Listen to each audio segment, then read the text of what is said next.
Alors, le thème de cette vidéo, c'est le calcul de limite de fonctions données.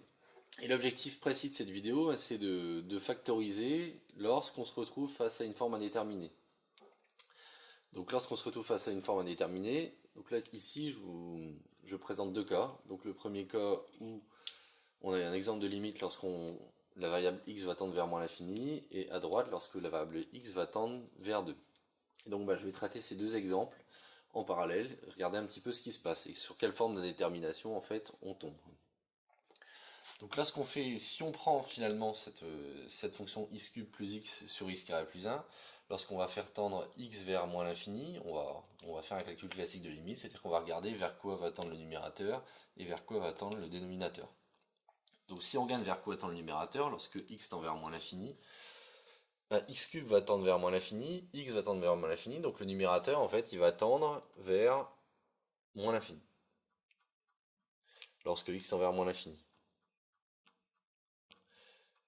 Et le dénominateur, lorsque x tend vers moins l'infini, x carré va tendre vers plus l'infini, lorsqu'on lui ajoute 1, ça va tendre vers plus l'infini. Donc on se retrouve finalement avec une forme indéterminée qui est donc de la forme moins l'infini sur plus l'infini. Donc qu'est-ce qu'on fait dans ce cas-là? Alors lorsqu'on se rapproche d'un infini, l'idée c'est d'essayer de repérer finalement quels sont les termes les plus importants, ceux qui vont prédominer, que ce soit dans le numérateur ou dans le dénominateur. Donc là typiquement si on regarde le numérateur, lorsque x tend vers plus l'infini, le terme en x il va être beaucoup plus petit que le terme en x3. Pourquoi? Par exemple, imaginons que je prenne un nombre très grand du genre x égale à 10 000, donc x égale à 10 puissance 4 par exemple. Si je prends x égale à 10 puissance 4 et que je le mets au cube, alors ici c'est moins 10 puissance 4 parce que je tends vers moins l'infini, donc si je prends un nombre très petit, moins 10 puissance 4, lorsque je le mets au cube, ce qui va se passer c'est que on va mettre tout ça au cube, on va se retrouver avec moins 10 puissance 4 fois 3 qui vaut 12. Donc finalement le x qui est là, il va se retrouver très très petit par rapport au x cube qui est à côté de lui, dans l'addition. Et donc le terme prépondérant en fait du numérateur, ça va être le x cube. De même qu'au dénominateur, là le terme prépondérant sera x carré.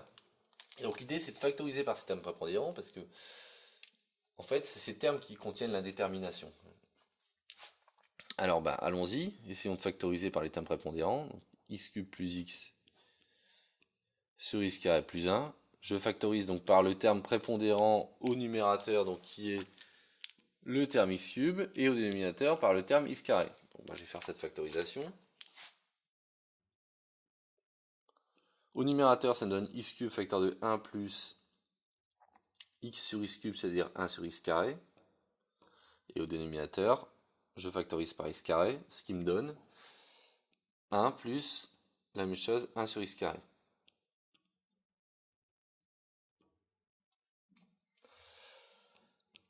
Et donc, ce qui va se passer, c'est qu'on va encore avoir une simplification. Alors dans ce cas précis, on a même une autre simplification qui se passe, c'est que les 1 sur 1 plus x carré vont simplifier.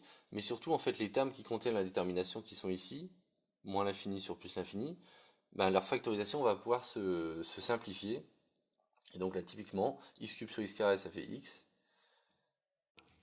Et bon, ce qui reste ici, finalement, ça se simplifie aussi dans ce cas précis. Et donc ce truc-là va tendre, quand x tend vers moins l'infini, ça va tendre vers moins l'infini.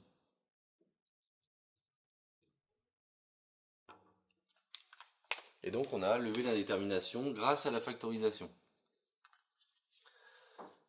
Alors, on va maintenant passer au cas de droite et on va regarder ce qui se passe lorsque x tend vers 2 dans la quantité x carré moins 5x plus 6 sur x moins 2.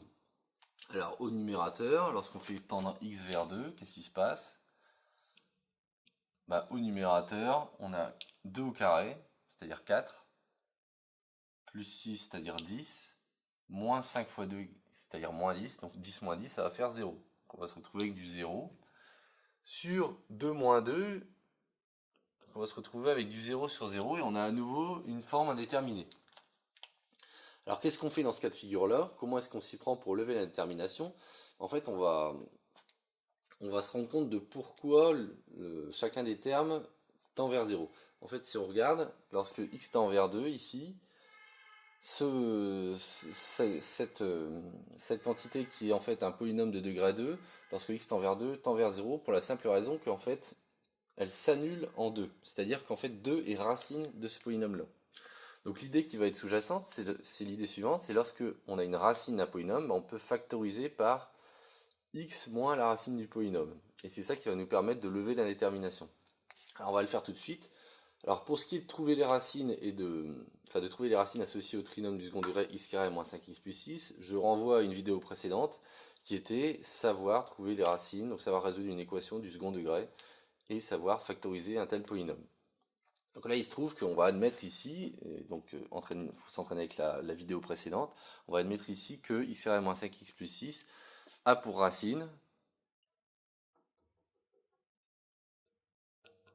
en fait, les racines sont 2 et 3. Donc les racines de 2 de x carré moins 5x plus 6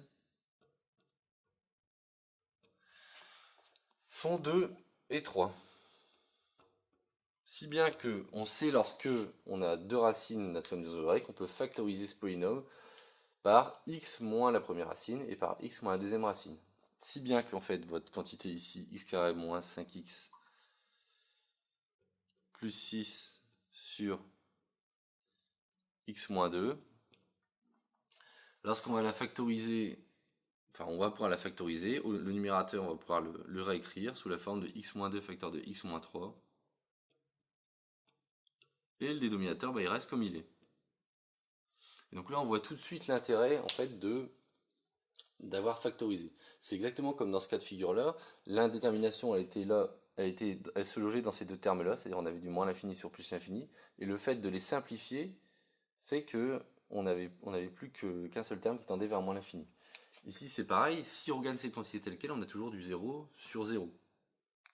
Mais maintenant, une fois qu'on a factorisé par ça, on est capable de simplifier par ces quantités. Si bien que les deux termes qui contenaient l'indétermination s'en vont, et il me reste uniquement à la fin x-3. Et là, quand je fais tendre x vers 2, on va se retrouver avec comme limite 2 moins 3, c'est-à-dire moins 1. Et donc voilà qui achève la vidéo sur comment lever une forme indéterminée dans deux cas de figure précis, deux cas polynomiaux. Donc en l'infini et en un point précis, racine d'un polynôme du second degré donné.